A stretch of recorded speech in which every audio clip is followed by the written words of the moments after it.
On today's show, I reveal my latest Eastern Conference playoff picture power rankings. Where did the Heat stack up against some of the teams with better records and why I trust them more than one of the hottest teams in the NBA? Then we wrap up with the 5 NBA All-Stars most likely to get traded. It's all coming up on today's Locked On Heat. You are Locked On Heat, your daily Miami Heat podcast.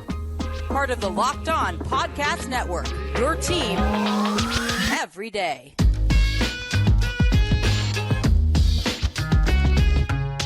All right, welcome to Locked On Heat, your daily podcast on the Miami Heat. I'm Wes Goldberg, editor at allyoucanheat.com. My co-host, Dave Vermill, is on his way to Indianapolis for All-Star, so going solo today. However you're tuning in, YouTube, Odyssey, or your favorite podcast app, thanks so much for making Locked On Heat your first listen every day. I'll get to the 5 players playing in this weekend's All-Star game that are most likely to get traded this summer later on.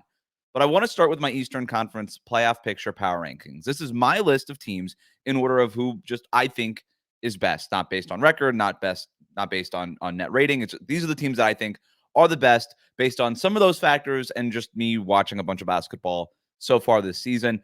I'm only ranking the teams with a chance to make the playoffs. So sorry to the Raptors, Hornets, Wizards, Pistons. We're not talking about you today. That leaves 11 teams. We're going to start with number 11 and count down from 11 to number 1, 1 being the best team in the Eastern Conference. Let's start with number 11, and we have here the Brooklyn Nets. They're 21-33 right now. They have a net rating of minus 2.3. Like I said, that stuff matters. It's not the whole story here that we're going to be talking about. They should be better than they are. They're not very good. Okay, they're 12 games under 500. Coming into this season, I thought this team would at least be top 10 defensively. You look at the personnel that this group has. Nick Claxton was an almost defensive player of the year candidate last year. He was very, very good defensively. I thought he would still be very good defensively. He's been good. He's definitely taken a step back. But then you look, okay, Mikal Bridges, Cameron Johnson, Dorian Finney-Smith. They had Royce O'Neal before they traded him. Like, this team should have easily been top 10 in defense. I think there was always going to be questions about how they scored, especially when it wasn't Cam Thomas points. But they have been very good offensively, and they've been very bad defensively. They rank 21st in defensive rating. Again, I thought they would be top 10 in defensive rating at minimum. But they are giving up 116.8 points every 100 possessions. That's worse than the Kings. That's worse than the Mavericks. That's worse than the Warriors. They're only going to get worse because they traded Royce O'Neal and Spencer Dinwiddie at the trade deadline. So they didn't get any better. So they're in my group called the Last Gasp. Okay. And the reason why they're in this group, and I think the other 2 teams in this group are going to be a little bit less surprising, but I kind of think this is it for Brooklyn. I think it's very fair to wonder what their plan is. The pieces that they brought back for James Harden, Kyrie Irving, and Kevin Durant, they are not rebuilding aged. Mikal Bridges, Cameron Johnson, and Ben Simmons are all 27 years old. Finney-Smith is 30. Other than Cam Thomas, who, is a good young player, but kind of tops out, and sorry, Nets fans, to say this because they really hate when you say this, but he kind of tops out as a 6th man at best. The dude doesn't pass. He's Kelly Oubre, but shorter. Like, I just don't know that there's a whole lot there in terms of, like, that guy's not carrying your franchise. He's not even really carrying your offense because he doesn't really get other guys involved as much as you'd like him to get other guys involved. So, look, they're all sort of on the other side of 27 years old. And if they were competing for a playoff spot, I would understand keeping this group together and just sort of adding to this core. But this season showed that they're not good enough. And if they want to make any major improvements, it's probably going to cost one of those pieces, whether it's Bridges or Cam Johnson. And I just don't think that this is a team that can realistically look at itself in the mirror and think that they're a piece away, because they're not, based on what we've seen this season. And so I look at this team, and even though they're kind of young, it feels like this is sort of the end. And I know they just got together because they just made all these trades, and they don't have their draft picks, which is a whole other thing, but they have draft picks. They could trade these guys for more draft picks and just sort of reset this thing. There's some good young players sort of lower on the depth chart that they can experiment with, but it feels like this is it for Brooklyn, and the proof of concept hasn't there, and it feels like big changes need to be made over the summer. All right, number 10, we have the Atlanta Hawks. They are 24 and 31, net rating of minus 2.4. The vibes are not good in Atlanta, and now there's rumors starting to swirl about Trae Young's future with the Hawks. This is just not a team from a karma perspective that seems destined to make an extended playoff run, if you know what I mean. Like, the vibes are not good. There's absolutely zero chemistry with this team. Jalen Johnson is he's a very good player. He might be the only bright spot in the entire season for the Hawks. The Quinn Snyder hiring hasn't really worked out that much. I just haven't seen that much of an impact. I haven't seen that much of a difference in terms of production. Sure, they play a little bit different now than they did under Nate McMillan, but it hasn't really mattered because Trae Young is just going to be Trae Young. Like, you can't change who a player is fundamentally. And I think Trae Young is a very good player. He's giving way more effort defensively this year.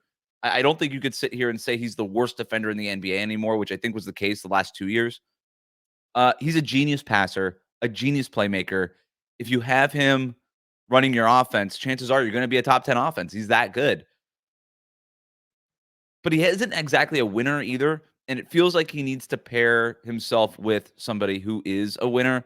And when you look around and you look at the reports about the teams that could be interested in Trae Young this summer, it starts to make sense. The Lakers, you have one of the great winners ever in LeBron James, Anthony Davis, like that. Those two guys won a championship together. Could they move Austin Reeves, 3 first-round picks this summer, some other salary? Does that really do it if you're Atlanta? I don't know. I don't know what they would be looking for. It feels like that's coming up short. The Spurs reportedly had conversations with the Hawks about trading for Trae Young before the deadline. They got a ton of picks that they could throw at the Hawks just to juice their rebuild. They could throw in. Would it cost them Devin Vassell? Could they keep him out of it and give him a Keldon Johnson and some other pieces? We'll see. But I like the idea of pairing Trae Young with Victor Wembanyama. That to me makes a lot of sense. But look, if Atlanta, they were trying to trade DeJounte Murray, they didn't really get anything back for him. I don't know that the offers are going to be that much better this summer. I think we kind of know what DeJounte Murray is, which is about an above average point guard. He's not really an all-star. He's probably never going to make another all-star game again in his career. Defensively, he just hasn't shown those signs lately. I think Miami, like the Heat, when they decided to trade for less stuff, but when they decided to trade for Terry Rozier over DeJounte Murray, I think a lot of other front offices across the league said, well, that front office is really smart. And they didn't want DeJounte Murray. So maybe we don't want DeJounte Murray anymore. So it feels like this could be the end of something in Atlanta. Number 9, the Chicago Bulls. 26 and 29, net rating of minus 1.4. They might as well change this team name to the Nowheresville Bulls because that's where they've been for the last decade. The last time the Bulls won 60% of their games was the year that Jimmy Butler was A, on the Bulls, and B, named the league's most improved player. That's how long it's been. That was 3 Kendrick Lamar albums ago, in other words. So, and Kendrick Lamar takes like 4 years between albums. So that speaks to how long it's been. It's been an eternity, right? They've gone through, 3 different rebuilds since trading Jimmy Butler? And they still haven't won 60% of their games, and they've always just sort of been this play-in at the end of the playoff mix. Bulls fans know this. They've been clamoring for a rebuild for years. The franchise, the front office has been reluctant to do it, but this season they might be finally forced to do it, at least this offseason. They already were unsuccessful in trying to trade for Zach LaVine at the deadline. They're probably going to try doing that again over the summer when cap space loosens up across the league, and maybe it'll be a little bit easier. DeMar DeRozan is a free agent. He can leave to go help a contender. And if the Bulls were smart, I think that they would just start building around Kobe White, who's been awesome for them this year. Patrick Williams, who's under a team-friendly deal going forward. Trade Alex Caruso, trade Nikola Vucevic, try to get some picks back and some other rebuilding parts. And that's what Bulls fans want. And it feels like we might be headed to a point where they can't help it because they're already trying to trade LaVine, and DeRozan can walk out the door. And then that's the core that they've been trying to build around. That's 2 of the guys. And so they might be forced into a rebuild, and that'll be for the best. All right, we're going to continue with our Eastern Conference playoff picture power rankings, including where do the Heat rank? Where do the Heat rank? We'll get to that next here on Locked On Heat. Today's episode of Locked On Heat is brought to you by eBay Motors. Our partners at eBay Motors have teamed up with Locked On Fantasy Basketball host Josh Lloyd to bring you some of the best fantasy picks each week all season long. Whether you're prepping for a daily draft or scouting the waiver wire, every week we're going to provide you with players that are guaranteed to fit your roster. So let's see who Josh has picked out for us on this week's eBay's Guaranteed Fit Fantasy Picks of the Week. He's got Marvin Bagley III, Asar Thompson, Taylor Hendricks, Cody Martin, and Benedict Mathurin. And I can't believe I'm going to say this, but I kind of like Marvin Bagley III. He had a run of good games when he first got traded to Washington from Detroit after the deadline, or before the deadline, really, because they made that move a little bit earlier. And then the Wizards went ahead and traded Daniel Gafford to Dallas. So Bagley's only going to get more playing time. He's a guy, like, defensively, yeah, there's still going to be concerns, but he gets you points, he gets you rebounds, and if you're just looking to check those boxes on your fantasy team, I think you could do a lot worse than Marvin Bagley III. I can't believe we're here, but hey, good for him, former number 2 pick. I would go that direction. I really would. Josh Lloyd from Locked On Fantasy Basketball is going to help you win your fantasy championship, and eBay Motors knows a championship team is about each player being a perfect fit. Same thing goes for your vehicle. Look, I had to replace my my right front headlight the other day. Some jerk hit and run situation, so I had to deal with it on my own. I went to eBay Motors to find a replacement part. It could not have been easier. The right part came up within 2 seconds of searching for it on eBay Motors. I bought it. I was able to bring it back, and I would love to tell you that I sat here and installed it. I don't know how to do that. I took it to a shop, but I didn't have to ask them to order the part. It saved me a bunch of money on the front end. With over 122 million parts for your number one ride or die, you can make sure that your ride stays running smoothly. Brake kits, LED headlights, roof rack, bumpers, whatever your baby needs, eBay Motors has it. And with eBay Guaranteed Fit, it's guaranteed to fit your ride the first time, every time, or your money back. Plus, at these prices, you're burning rubber, not cash. Keep your ride or die alive at ebaymotors.com. eBay Guaranteed Fit, only available to U.S. customers, eligible items only, exclusions apply.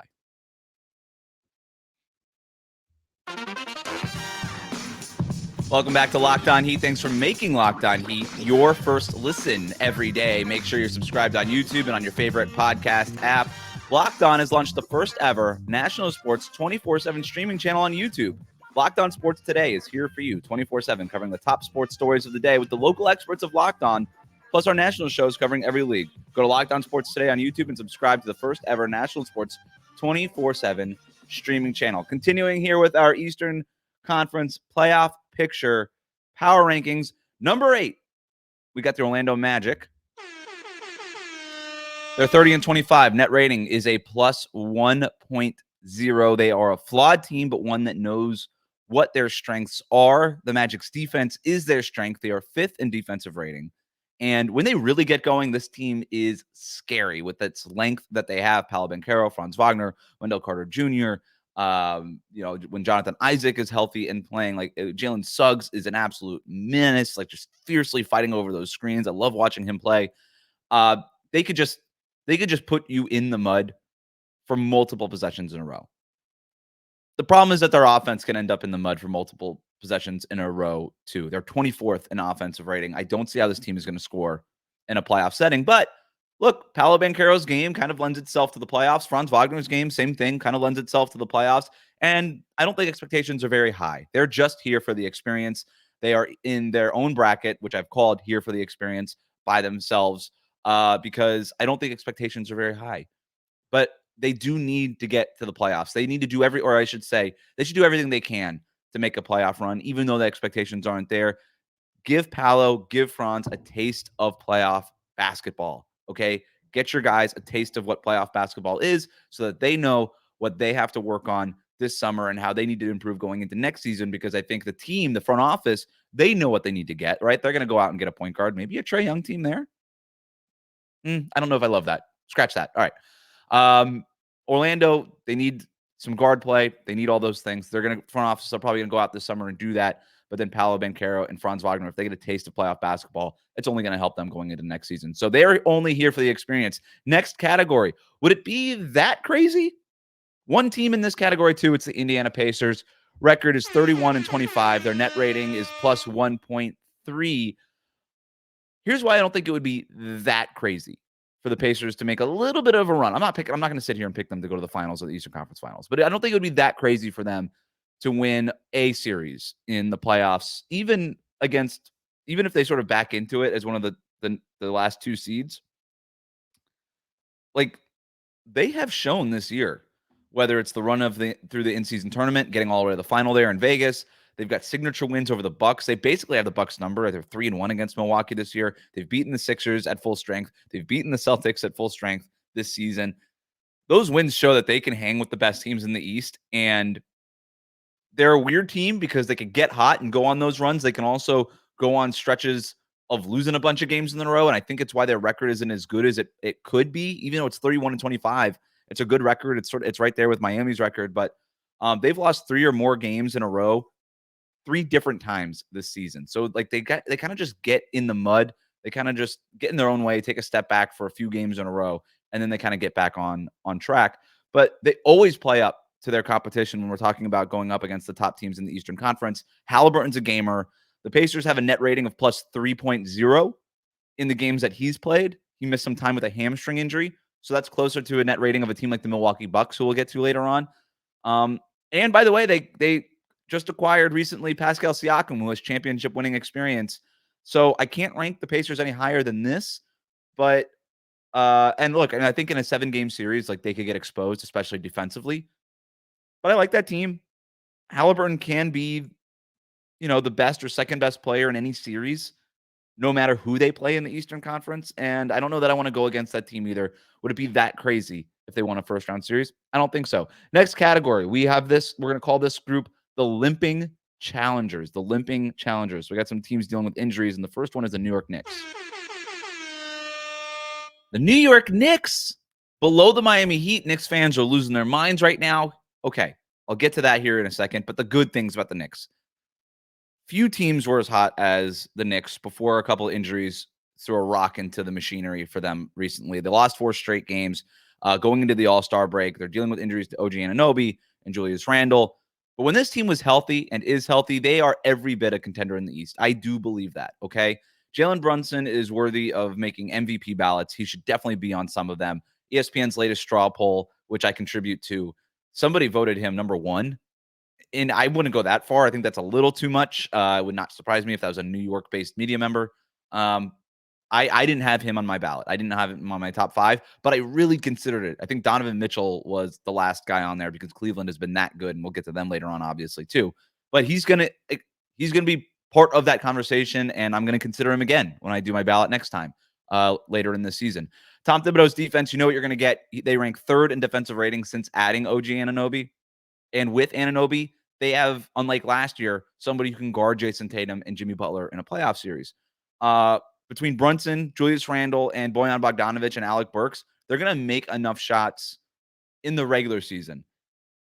Here's where I rank them below where I think a lot of other people would rank the Knicks right now, because a lot of people are talking about the Knicks. And a lot of people are talking to them like, oh, don't be surprised if they make the finals. They're a contender. And that's the way they're talking about him. And I think it's probably gone too far that way. I still have a question about whether they can score in a playoff series. I have no doubt that Jalen Brunson can score in a playoff series. That dude is a gamer. He has all the wiggle. He knows all the angles. He just always finds a way to get to the basket. And his pull-up 3 is maybe the one most improved skill in the NBA this season. And I say that as somebody who's watched Duncan Robinson make layups this year. Okay, what he's doing from a pull-up 3-point range is insane. I have no doubt he can score. But can they score as a team? Last year, they had an offensive rating of 107.6. That was their playoff offensive rating. That was the worst of any team that got beyond 1 round in the playoffs. I don't trust Julius Randle in the playoffs. Sorry, I don't trust him. He's given me no reason to trust him. OG Anunoby can make open shots. He's a good cutter. He's not creating much of his own stuff. Bojan Bogdanovic, is that really the answer? He's a really good player. He's a very good player. Are the top teams in the East scared of Bojan Bogdanovic? I don't think that they are. Alec Burks is a nice bench piece. Alec Burks has also played for 1 billion teams over the last few years for a reason. I think he's good for the Knicks. I have no problem with Alec Burks. I covered him in Golden State. But we're not talking about a world beater here either. So I don't know. I don't know if I trust them to score enough points, and that would be my one hang up with them. They can answer maybe those questions. over the next 30 or so games. Now we get to number 5. We get to our Miami Heat. Their record is 30-25. They have a net rating of plus 0.3. The injuries here makes it nearly impossible to judge this team. Terry Rozier, Josh Richardson, both of those guys, as we know, they're going to miss a few more weeks with injuries. Jimmy Butler missed some time going into the All-Star break. He's missed so much time this year that he's been eliminated from all NBA consideration. He can no longer make any of those teams because he's not going to meet the 65-game minimum. And the Heat have been healthy for only a few stretches all season long. And we just were in one. We just had it. And then Terry Rozier sprains his knee against the Celtics. Josh Richardson dislocates his shoulder in the same game. Jimmy Butler has to miss time, excused absence, attending to a death in the family. But the good news is that he should be refreshed on the other side of the All-Star break. He's going to have had almost 3 weeks off or two weeks off at that point. And so he should be refreshed and ready to go. And he was playing his best two-way basketball of the whole season prior to the excused absence. Like I said, they've won 6 of their last 8 going into All-Star, including the back-to-back wins against Milwaukee and Philadelphia in the last 2 nights. And Eric Spoelstra has landed on rotations that work. He's leaning into rotations with Jimmy Butler plus the bench, which makes Jimmy kind of go Jimmy time. And then when Jimmy Butler's on the bench, he keeps Tyler Hero and Bam Adebayo and Terry Rozier out there so that they could just run pick and roll with Bam, and you become a pick and roll offense that plays with a little bit of a faster pace, spreads the floor, and I really like those units. The Heat are deep. I still think their best basketball is ahead of them, and we know that Eric Spoelstra is going to have his team peaking at the right time, and I still think that Eric Spoelstra is the most dominant person in the Eastern Conference side of the bracket. He was last year. It was a big reason why the Heat got all the way to the NBA Finals, and he's good. He's just the best coach in the NBA, and so he's going to have his team. He's going to be pulling all the right levers, pushing all the right buttons in any playoff series. He's going to have his team ready to play. So I have them number 5. We'll get to the rest of the top 4 in the Eastern Conference on the other side of this. Plus, which players playing in this weekend's All-Star game are likely to get traded this summer? It's coming up next year on Locked On Heat. Today's episode is brought to you by Robinhood. Did you know that even if you have a 401k for retirement, you could still have an IRA? Robinhood has the only IRA that gives you a 3% boost on every dollar you contribute when you subscribe to Robinhood Gold. But get this, now through April 30th, Robinhood is even boosting every single dollar that you transfer in from other retirement accounts with a 3% match. That's right, no cap on the 3% match. Robinhood Gold gets you the most for your retirement, thanks to their IRA with a 3% match. This offer is good through April 30th. Get started at robinhood.com/boost. Subscription fees apply. And now for some legal info, claim as of Q1 2024, validated by Radius Global Market Research. Thanks for making Locked On Heat your first listen every day. Make sure you're subscribed on YouTube and on your favorite podcast app. All right, let's roll through the final 4 here. Eastern Conference playoff picture rankings, and we'll get to some of the All-Stars who I think should be monitored in terms of getting traded this summer. Number 4 is the Philadelphia 76ers. They're 32-22. They have a net rating of plus 4.5. I think a lot of people are sleeping on the Philadelphia 76ers, if I'm being honest. Writing him off after Joel Embiid's injury, and I get it. We don't know when he'll be back. We don't know what he'll look like when he does get back. He's been diagnosed with a displaced flap in the meniscus of his left knee. I don't know what that means, but based on the fact that he needed surgery for it and that he's going to be reevaluated in 4 weeks after that, sounds pretty bad. And we don't know what he's going to look like when he gets back. So that's going to be like beginning of March that he's going to get reevaluated. And then I guess we'll get another update from there. But Daryl Morey told reporters recently that he's optimistic that Embiid can come back this year and play at an MVP level. So that's good. I don't really know what else he's supposed to say, but that's out there, I guess. Here's the thing. If Joel Embiid returns to 80% of what he was prior to the injury, the 76ers are still contenders.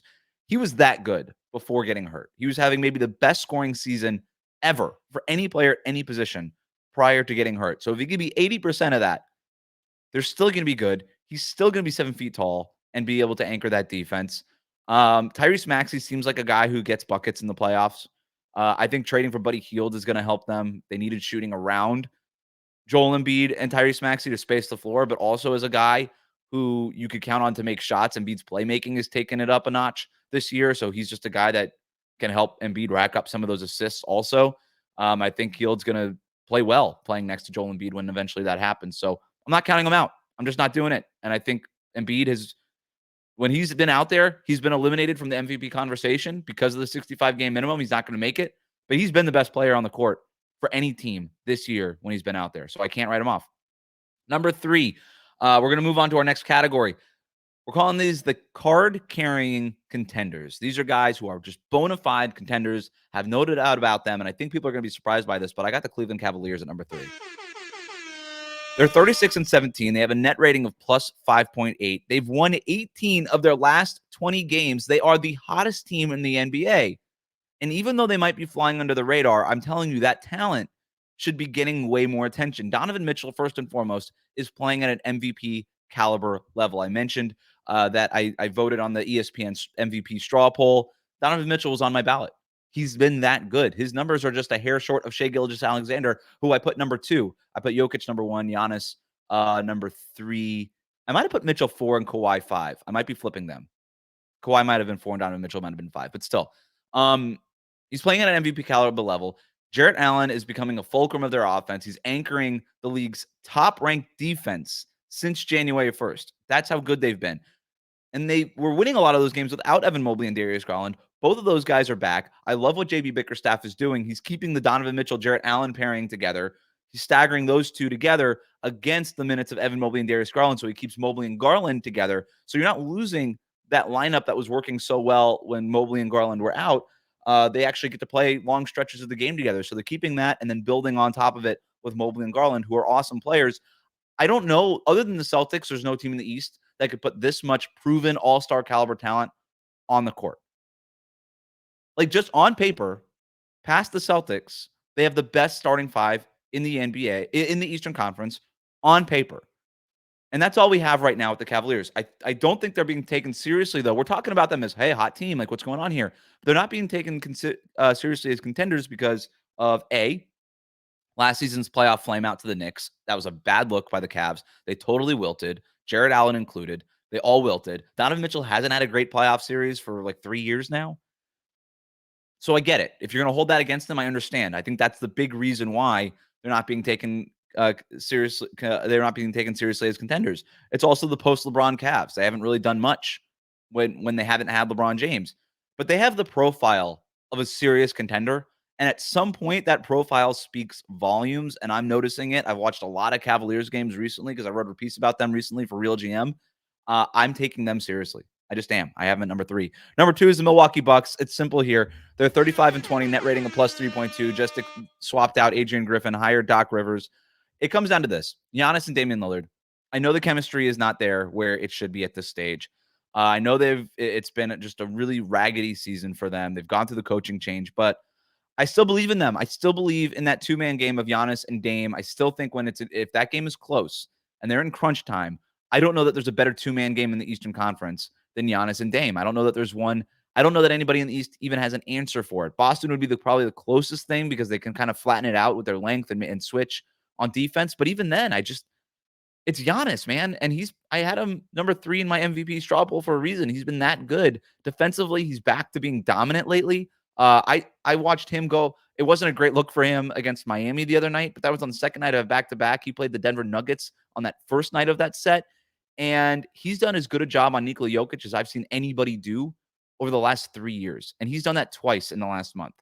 So that dude is there, okay? I don't need to explain that. It's Giannis. And if he doesn't get hurt, this team can make a real run here. It's the toughest puzzle to solve. By the way, their defensive rating since hiring Doc Rivers, 9th.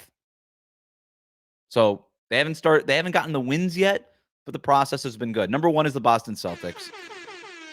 They're 43-12. They have a net rating of plus 10.3. Even if you take garbage time out, which cleaning the glass does, they're plus 10. They're number 1 by far in net rating. I don't know what else to do. Look, I know this is a Heat podcast, but I don't want to lie to you guys. They're the team to beat in the Eastern Conference. It doesn't mean they can't be beaten. I still have my own questions about Boston. I think they could be a little soft at times. I don't think they get to the foul line enough. If that they are very reliant on 3-point shooting and isolation stuff. And if those 3-point shots aren't falling in a playoff series, they can get beaten. All right. Kristaps Porzingis, the injury concern with that is scary for Celtics fans. If you listen to any Celtics podcast or read any Celtics column, they all bring up Porzingis and their injury concerns with him. I get it. Okay. But to pick anybody else at number one right now would be ignoring the body of work. It would be ignoring the talent. It would be attributing past failures to this team that is very changed. Joe Mazzulla has a real coaching staff with real assistants on that bench next to him. He's actually done a good job coaching that team this year. He did a bad job last year. He's done a good job this year in his second season. Kristaps Porzingis is there. He's changed that team. Drew Holiday is there. He's changed that team. Derek White is getting more of a run without Marcus Smart and Malcolm Brogdon there. He's a really good player, not an all-star. And I'm glad I'm glad the Boston Media Mafia didn't get him in onto the all-star team, but he's still a very good player. This team is loaded. I like some of the additions they made at the deadline. Getting Xavier Tillman, Springer, those guys. You have to put them number one. Again, it's not that they're impossible to beat. We're not talking about the Kevin Durant, Steph Curry, Golden State Warriors dynasty here. They're very far from that. But to put anybody else number one would just be flatly lying to yourself. They can be beat. I'm not counting out the Miami Heat in a playoff series against anybody, but that's the team. All right. We've gone long here, but I think it was worth it. I thought that was a good, this has been a good chance to sort of at the All-Star break, kind of zoom out, take stock of the Eastern Conference. I think we did that. I wanted to try to get it into 20 minutes. We ended up doing it in 30 minutes, whatever. Let's move on to the top 5 players playing in this weekend's All-Star game that I think could get traded this summer. And we're going to go 5 to 1. Number 5 being the least likely to get traded. Number 1 being the most likely to get traded. We're going to fly through these. Number 5 of my All-Stars most likely to get traded, but this one's the least likely of the most likely ones. It's LeBron James. I know that ESPN report came out that the Warriors tried to trade for him and all this stuff. Look, I know that he wants to win. I think he thinks he could still win with the Lakers. I'm not sure he can't. They're going to have 3 first-round picks that they could trade this year. Who knows what kind of changes they can make. I still have a hard time seeing him leave LA. I think he's going to try to bring guys to LA. I don't see him going to Golden State. He was basically asked if he wanted to go. He said no. I don't know why he would change his mind in a couple of months. Where else is he going to go? He's going to opt out. He's going to sign a lucrative long-term deal with the Lakers. That's the expectation. I guess he could opt out and sign with the Sixers. All right, am I going to Philadelphia to play with Joel Embiid and Tyrese Maxey? I think the Sixers are loaded. But if I'm LeBron, do I trust Embiid to stay healthy? No. And Maxey's an awesome player, but I'm not moving my family across the country to go play with him either. I think he stays with the Lakers. Kevin Durant is number 4. Kevin Durant, more likely to get traded than LeBron? Yeah, I think so. Durant has always had a wandering eye. He's always looking for something more. And by the way, if you've not been paying attention, the Suns have won a bunch of games lately, but they're still kind of at the fringe of legit playoff teams in the Western Conference. Bradley Beal can't stay healthy. Devin Booker's dealt with his own injury concerns. He's a great player when he's playing. And that team has absolutely no depth. Nurkic has been fine. I like the Royce O'Neal addition for them, and they'll have another summer to address it. They have an owner that's willing to spend. I think all of those things, if I'm Kevin Durant, I like all of those things. If I'm also Kevin Durant, do I really want to jump ship again?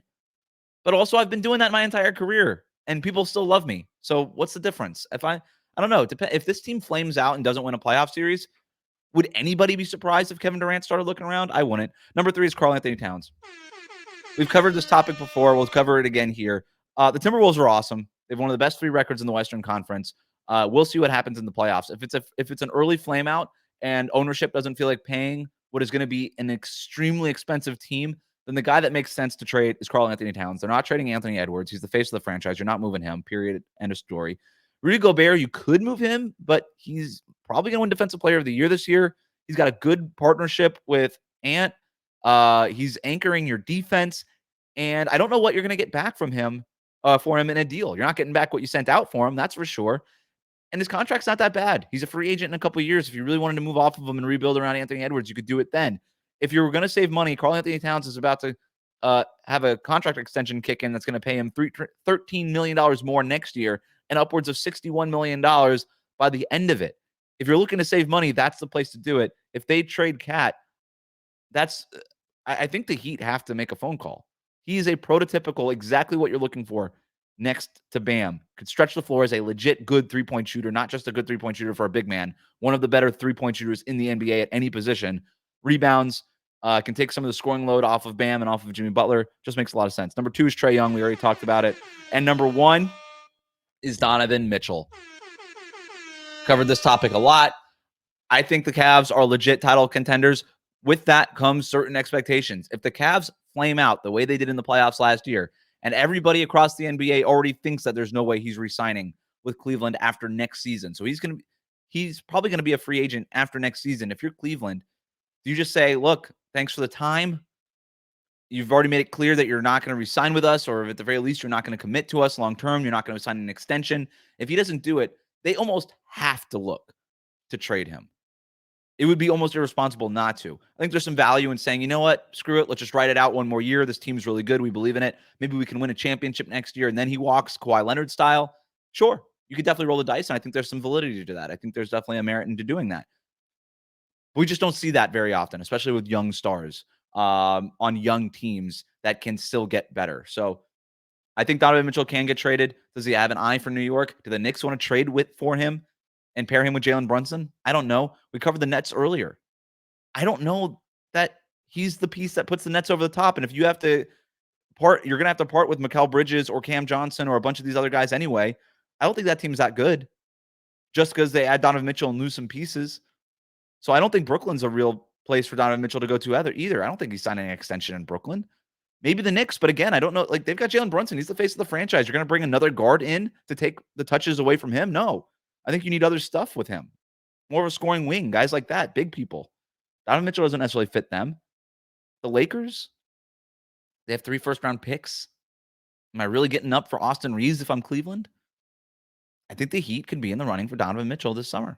And he's my number 1 all-star, most likely to get traded among the all-stars playing this weekend. David Ramil, my co-host, is in Indianapolis. He's going to have content for you on Twitter and on Instagram. He'll be recording some YouTube shorts, I think. So check out all of that content over the weekend. Jaime Jaquez Jr. in the dunk contest and the Rising Stars Challenge. Bam Adebayo in the All-Star game. We will be back early next week. We're going to take Monday off because we're both going to be traveling. We'll be back on Tuesday with another episode sort of recapping All-Star Weekend. But for now, thanks for making Locked On Heat your first listen every day. Hit that subscribe button on YouTube and follow us on your podcast app.